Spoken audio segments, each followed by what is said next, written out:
Daily Bible reading, Numbers chapter 17.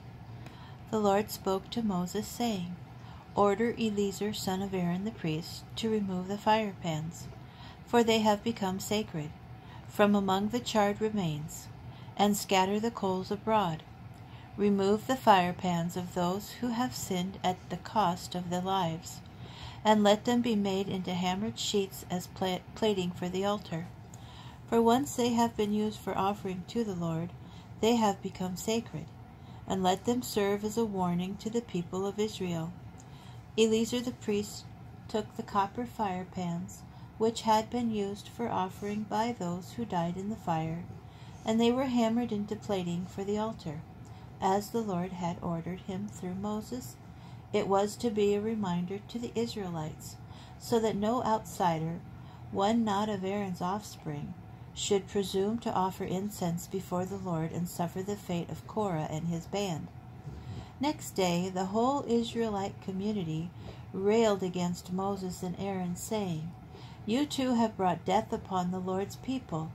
But as the community gathered against them, Moses and Aaron turned toward the tent of meeting. The cloud had covered it, and the presence of the Lord appeared.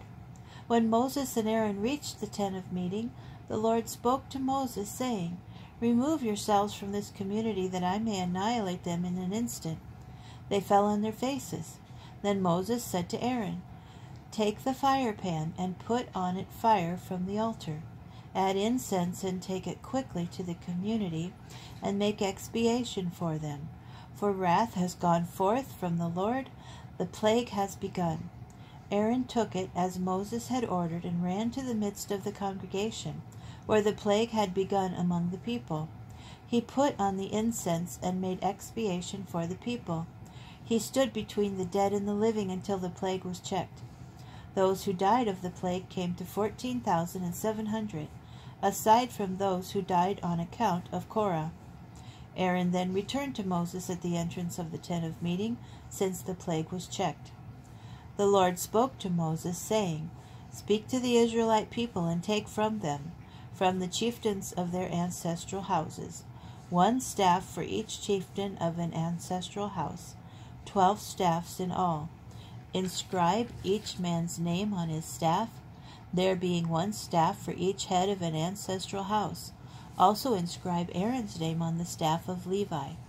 Deposit them in the tent of meeting before the pact, where I meet with you.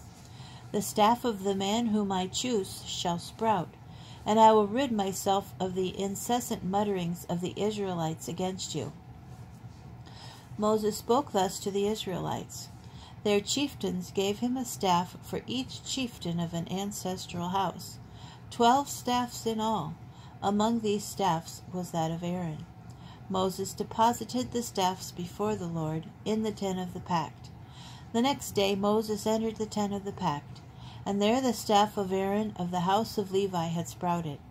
It had brought forth sprouts, produced blossoms, and borne almonds. Moses then brought out all the staffs from before the Lord to all the Israelites. Each identified and recovered his staff. The Lord said to Moses, Put Aaron's staff back before the pact, to be kept as a lesson to rebels, so that their mutterings against me may cease, lest they die. This Moses did, just as the Lord had commanded him, so he did. But the Israelites said to Moses, Lo, we will perish. We are lost, all of us lost. Everyone who so much as ventures near the Lord's tabernacle must die. Alas, we are doomed to perish.